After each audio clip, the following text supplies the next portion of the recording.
bebê! Blu! Sejam bem-vindos a mais um Pabcast. Olá, Lê Xavier. Olá, Luana Maluf. Tudo bem? Nossa, como a gente tá entrosado. Tudo bem com você? Tudo certo. Sobre o que a gente vai falar hoje? A gente vai contar a história de mulheres refugiadas que encontraram um espaço ali para sobrevivência dentro do futebol. Roda a vinheta.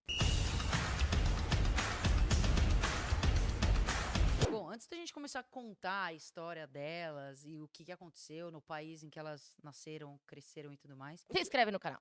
É verdade, eu esqueci dessa parte. Se inscreve no canal, deixa seu like, comentem, participem do nosso podcast. Se estiver escutando no Spotify, 5 estrelas. Ajuda a Pra gente a compartilhar. crescer e vamos nessa. O que o futebol significa pra você? Não, o futebol ocupa boa parte da minha vida, né? Se não a maior parte dela, até por ser o meu trabalho, por meu grupo de amigos também amar. Mas eu amo meu ambiente de conforto, é o lugar que eu me sinto feliz, é onde eu muitas vezes esqueci dos problemas, então a arquibancada é o lugar que realmente você esquece tudo que tá acontecendo ao seu redor pra viver aquele momento feliz, assim, eu acho que pra mim é isso. Sabe aquele meme que tá rolando no Instagram, tipo, tá um barulho, um caos, e a pessoa põe o fone e aí fica um Aham. silêncio? O futebol é isso na nossa vida. Às vezes um pouco não, às vezes é o caos que tá antes do fone chegar. É, tem caos no futebol também. Mas, falando especificamente sobre a história que a gente vai contar, o futebol, para essas mulheres, significa refúgio, igual você falou, e conexão social. Você quer explicar um pouquinho a história delas pra galera entender melhor? Eu acho que é importante na introdução aqui a gente falar um pouco o básico, que é, ok, somos aqui no Brasil mulheres livres e que podem praticar futebol, que gostam de futebol, que frequentam estádios, mas não é assim no mundo inteiro, né? Então a gente teve a nossa própria experiência na viagem da Copa do Mundo no Catar, que a gente cruzou com diversas mulheres que estavam pela primeira vez na vida podendo entrar num estádio de futebol, ainda que cobertas, ainda que dentro da sua própria religião e da sua própria cultura. Elas estavam vivendo momentos inesquecíveis com suas filhas. A gente falou com várias mulheres na porta dos estádios, né? Mulheres da Arábia Saudita, principalmente, que contaram histórias que tocaram bastante a gente. Eu fui 2 vezes pro Catar antes da Copa do Mundo e eu vivenciei 2 experiências diferentes. Eu fui num coletivo de futebol feminino, onde as meninas se encontravam para jogar bola, e era muito mais do que o futebol ali, sabe? Porque muitas nem sabiam jogar, mas era um encontro de mulheres, no fim. Elas se encontravam uma vez por semana à noite numa quadra praticamente pública, digamos assim, né? Embora lá faz muito calor, enfim, as pessoas não vivem socialmente do lado externo dos lugares, mas era uma quadra pública onde elas se encontravam para jogar e no final o futebol era o menos importante. Elas estavam ali para dar risada, para se divertir, para conversar e para, eu acho que principalmente se entenderem como mulheres. Em trocar experiências, tinham mulheres muçulmanas, tinham mulheres que eram inglesas e tinham uma outra visão do mundo, então essa troca ela era realmente muito importante e valiosa. E a segunda experiência que eu tive lá, eu fui num centro, numa escola de esportes que eles têm lá. É um grande clube onde as crianças se inscrevem nas modalidades, um clube pago, onde as crianças se inscrevem, eu quero fazer natação. Fazem natação, querem fazer futebol. E neste lugar tinha um grupo de futebol feminino, que aí já era mais o futebol pelo futebol. Mas também acaba por envolver diversas culturas e religiões e mulheres e crianças de outros países, acaba virando uma troca cultural também. E nesse lugar, nessa escola de futebol, tinham 2 meninas muçulmanas que elas conversaram comigo, elas falaram, cara, pra gente é muito legal ver que toda mulher pode jogar bola, né? Pra gente, como muçulmana, é mais difícil, porque em casa os nossos pais demoraram pra deixar e aceitar.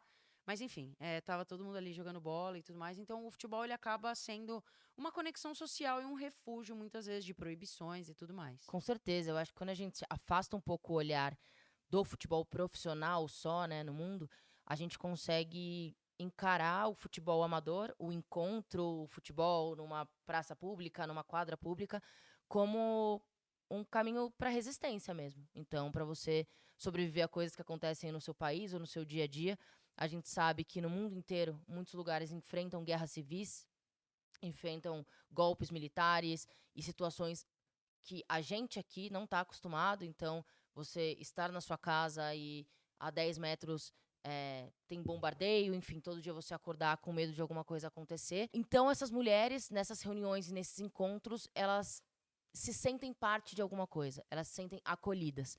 Então, o futebol, ele é um mecanismo social para fazer com que você se sinta parte de algum lugar, se sinta protegido. Então, acho que esse caso que você trouxe, esses 2 casos, eles são exemplos disso. Tem outros muitos casos na Europa, por exemplo, mulheres e pessoas, e aí eu não tô falando só de mulheres, né, mas homens também, enfim, crianças, refugiados que saem dos seus países e passam por todo aquele processo dentro de um barquinho, quase morrendo em alto mar. Muitos morrem, muitas pessoas ficam pelo caminho, mas quando eles chegam num país novo, o futebol é o lugar da socialização. É o lugar para tentar começar uma vida nova, conhecer pessoas, se sentir bem e ir em frente. E, além de tudo, obviamente, é uma atividade esportiva que ajuda na saúde mesmo. E isso é o que acontece com as mulheres e crianças refugiadas de Mianmar, que é um país que faz fronteira com a Tailândia, fica próximo ali da Índia, e tá vivendo uma guerra civil brabíssima. Depois a Lu vai contar um pouquinho melhor para vocês, mas basicamente quando elas saem do país e fogem para a Tailândia, elas são acolhidas por uma ONG, né? E elas encontram no futebol uma saída, não só de alívio social, mas também de conexão entre mulheres e tudo mais. Conta para as pessoas o que está acontecendo em Mianmar. Eu acho que se a gente fosse falar basicamente da história de Mianmar, a gente precisaria de um podcast de 2 horas, porque é um país com uma história muito sofrida, de muitas guerras, de muitos desastres naturais, de muita pobreza, problemas econômicos. Mas se a gente faz um recorte mais atual do que acontece lá, é um país que vive uma ditadura muito séria, que teve um novo golpe militar, então já tinha vivido isso por muito tempo anteriormente, e acho que todo mundo que minimamente já acompanhou alguma história de golpe militar sabe como tudo funciona, né?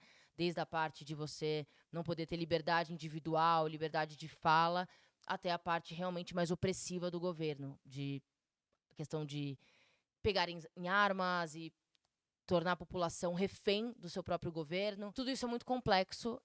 A ditadura lá sempre esteve em risco e continua, como podem perceber. Então não é um ambiente muito seguro para as pessoas viverem. É um ambiente muito sofrido, de muita pobreza.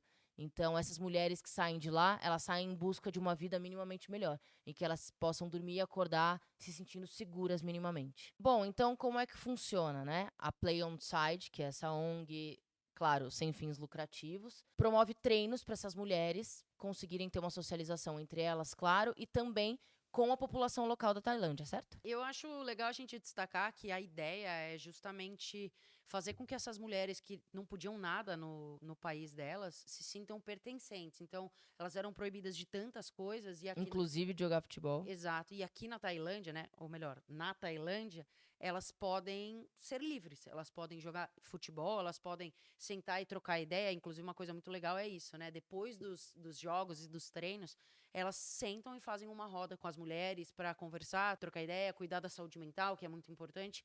Então, eu não consigo nem imaginar, assim, você ter que abandonar o seu país porque está em guerra, e abandonar o seu país muitas vezes é deixar toda a sua família para Sim. trás e tudo mais, não saber se as pessoas estão vivas ou não, sair sem documento, muitas delas não têm documento, não conseguem não conseguem nada, assim, tipo, no país, na Tailândia, porque elas são refugiadas.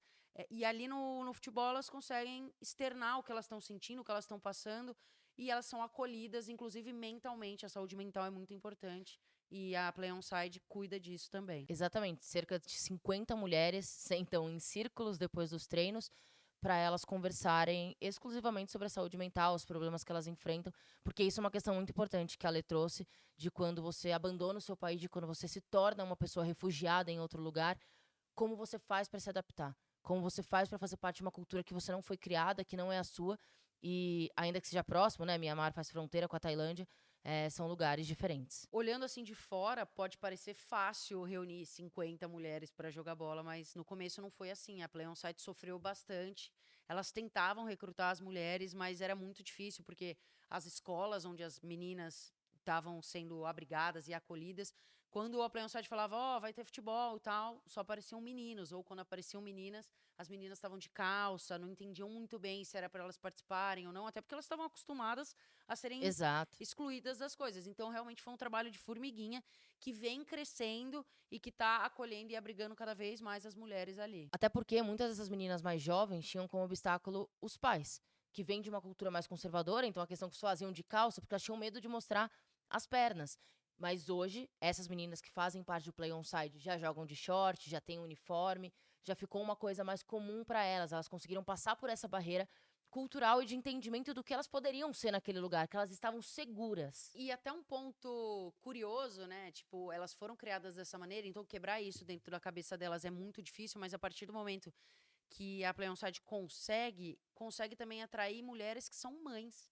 O que acontece? Elas conseguem ter transporte de graça, então hoje elas conseguem treinar, brincar, participar do futebol de uma maneira gratuita em relação a transporte, porque você é refugiada, dificilmente você consegue arcar com custos. Sim. Então, sendo de graça já facilita, então facilita com que as mulheres estejam presentes, mas sempre tem aquele lado de eu sou mãe, e meu filho, ou e minha filha. Aí, como a saída, a Play On Side criou treinos para as crianças e para os filhos dessas mães no mesmo horário. Então, você pode ir lá jogar bola, que seu filho ou sua filha vai estar em segurança jogando ao seu lado ali num outro campo só para criança. Isso faz com que, exatamente o que você falou, essas mulheres se sintam confortáveis e seguras para estarem praticando uma atividade física que vai muito além do esporte, vai muito além do ato físico, de apenas saúde corporal. É uma saúde mental, é uma saúde de sobrevivência para elas. E quando a gente para pra pensar, porque pra gente esse pensamento é muito distante, né? Porque, obviamente, a gente sempre bate na tecla que no nosso país o futebol feminino já foi proibido, que é uma luta nossa, e que isso faz parte do nosso desenvolvimento. Mas toda vez que eu paro pra pensar em guerra, eu falo, a gente não tem a mínima ideia do que é viver num cenário desse. Assim, a mínima ideia. Porque, querendo ou não, com altos e baixos, a gente vive num país democrático. Temos eleições em que você vai lá, agora, achei eleição agora em São Paulo. Pega o seu título de eleitor, vai na sua escola eleitoral, aperta o botãozinho, de forma moderna, no fim do dia tá ali o resultado na TV, com uma cobertura completa feita pelo jornal do país, pelos jornais mais importantes das cidades, dos estados, enfim. Então, quando a gente se coloca nesse lugar de avaliar uma situação dessa, né? Uma das refugiadas, ela contou que enfrentava muitos problemas com os pais, porque ela apanhava por querer jogar futebol. Então, o irmão podia e ela não. E ela sentia ciúmes do irmão por ele ser homem e poder jogar futebol, e ela não, ela apanhar por ela querer brincar, né? Então a forma como a mentalidade é construída, e aí vem uma ONG como a Play On Side, que não só fornece tudo isso para essas mulheres, como já coloca uma nova mentalidade para a família que vem daí para frente. Então, se elas vão levar os filhos e filhas para um lugar em que as crianças possam treinar, possam se sentir livres, já é uma nova geração que vem com um pensamento diferente, de um pensamento de, assim, de uma estrutura cultural num lugar que as outras gerações vinham de muito sofrimento, né? Quebrar um padrão social é muito difícil. E que bom que essas mulheres possam, pelo menos, tentar quebrar o padrão social dali para frente, né? Você estava falando de democracia e tudo mais, eu lembro, tentando linkar o futebol com paz, assim, que é basicamente o que acontece nesse grupo de mulheres, né? Um refúgio de paz mesmo ali para elas. Eu lembro da seleção, foi em 2004, 20 anos atrás, que viajou até o Haiti para o Jogo da Paz. E, literalmente chamou Jogo da Paz, porque o Haiti estava um caos também. O governo eleito foi eleito de uma maneira desconfiável, só 10% da população votou e do nada eles estavam eleitos, enfim. E o país estava vivendo uma grande guerra interna, e o Brasil foi para lá jogar, ganhou de 6-0 do Haiti, mas eu lembro, cara, direitinho, assim, das imagens, passando no Jornal Nacional e tal, a população, mesmo com o caos, conseguindo sorrir em assistir o jogo ou em ver o Ronaldinho de perto. Então, isso para mim, o futebol ele é muito mais do que é um esporte, a gente ama, vai na arquibancada, torce 2 vezes por semana, trabalha com isso. Eu acho que a gente não tem a menor noção do que o futebol representa para as pessoas que passam por essas necessidades civis e humanas, assim. Porque é muito louco. Tipo, um país em guerra e, a seleção passou 24 horas ali e o país teve paz por um dia. Exatamente. Tipo, parou, acabou a guerra, não teve um tiro, um tiroteio, todo mundo sorriu. O único barulho, até nas reportagens que eu tava lendo, o único barulho que dava para ouvir eram as 18 mil pessoas dentro do estádio gritando e comemorando, gritando gol do Brasil, mesmo sendo em cima da seleção do Haiti. Sim. Então, é muito louco pensar o poder que o esporte, o futebol, enfim, tem em causas humanas, assim. A gente tem casos muito históricos do envolvimento do futebol com guerras e com situações muito graves do mundo, pro bem e pro mal, né? Então tem realmente o lado do futebol ser utilizado ali para conseguir tirar as pessoas daquele ambiente de pressão absurda, porque quem sobrevive mentalmente, né, num ambiente desse? Então, você não tem como mudar a sua situação de vida, porque você tá preso naquele lugar. Então, óbvio, tem as pessoas que conseguem fugir do país, se tornam refugiadas em outros lugares, são acolhidas, outras não conseguem ser acolhidas, outras morrem nesse processo de tentar fugir de uma situação dessa. Mas para quem vive lá, não tem saída, não tem o que fazer, a pessoa vai dormir e acordar todos os dias só vivendo da guerra. Ela tem que tornar a vida dela minimamente normal dentro daquele cenário. Então, não é raro a gente encontrar fotógrafos que viajam para lugares que vivem essa situação e a gente ter acesso a fotos de crianças brincando com bola. Na simplicidade mesmo, né? No meio do Descalças, entulho ali, no meio do né? entulho. De um prédio que caiu e tal. E que aí você fala, nossa, isso é o brilho que essas pessoas têm em meio a tanto desastre. Então, o futebol, como essa possibilidade, né, como esse mecanismo de mudança mesmo, eu acho que é muito poderoso. Porque a gente sempre olha o futebol do ponto de vista, e a gente que trabalha de um ponto de vista muito prático, né? Então, é o futebol no dia a dia, é briga de torcida. O futebol de um jeito frio até, né? A polêmica, Banal, enfim. comum. E tem coisas muito profundas, né? Eu acho que, obviamente, o que acontece na La Liga, por exemplo, os casos de racismo e tudo mais, o futebol expõe isso para todo mundo, vira um tema de discussão, as pessoas passam a ser punidas em algum momento, demora, mas as pessoas passam a ser punidas.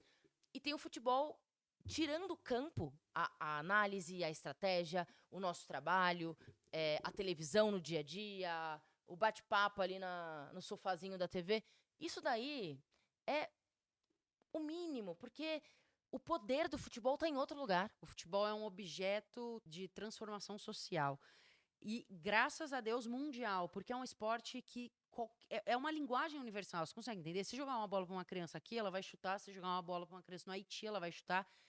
Diferente de outros esportes que são focados nacionalmente, assim, tipo, NFL, só acontece ali nos Estados Unidos. Ou outros esportes que as pessoas comecem a praticar somente por ser uma fuga, né? Então, tenho certeza que tem gente praticando boxe ali na Tailândia como refugiado, tenho certeza. Só que o futebol, ele é acolhedor, ele é universal. É democrático, Exatamente. Eu acho que é isso. Então, pessoas que chegam de outros países ali na Tailândia para ajudar a ONG, conseguem se comunicar com essas mulheres que estão ali buscando uma salvação social, uma salvação humana. É isso, quando eu falo que o futebol ele é democrático, é porque você citou outros esportes e outras coisas que muitas vezes você precisa de equipamento, de um ambiente apropriado. Então, sei lá, natação.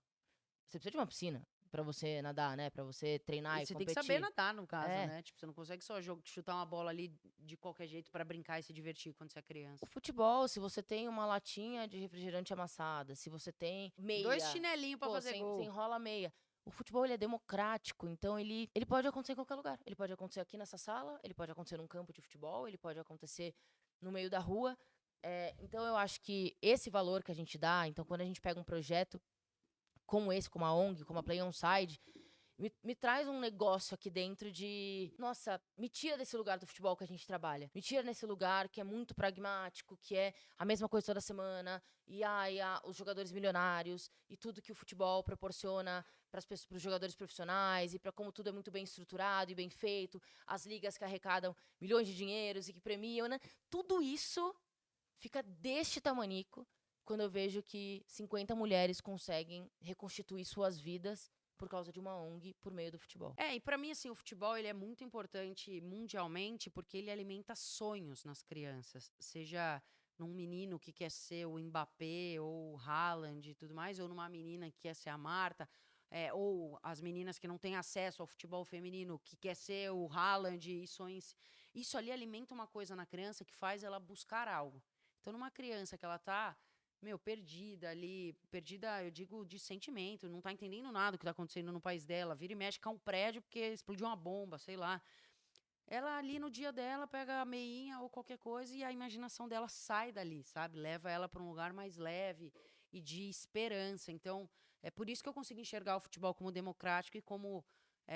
salvação é uma palavra forte, mas assim, esperança na vida dessas pessoas que passam por essas necessidades que, de novo, a gente não tem a menor noção do que essas pessoas passam emocionalmente, mentalmente. Como você falou anteriormente, eu acho que em situações de guerra extremas, igual essas mulheres passaram no país delas, a gente não passou aqui no Brasil. Então, acho que nem cabe muito a gente ficar falando sobre o que elas sentem ou o que elas passam. Mas eu acho que o futebol é um grande refúgio mundial. E que bom que o futebol existe, é um grande refúgio, né? O esporte como um todo, a gente acabou de sair de um ciclo olímpico e a gente percebe como as modalidades esportivas salvam as pessoas, né? Dão oportunidades para elas ao longo da vida.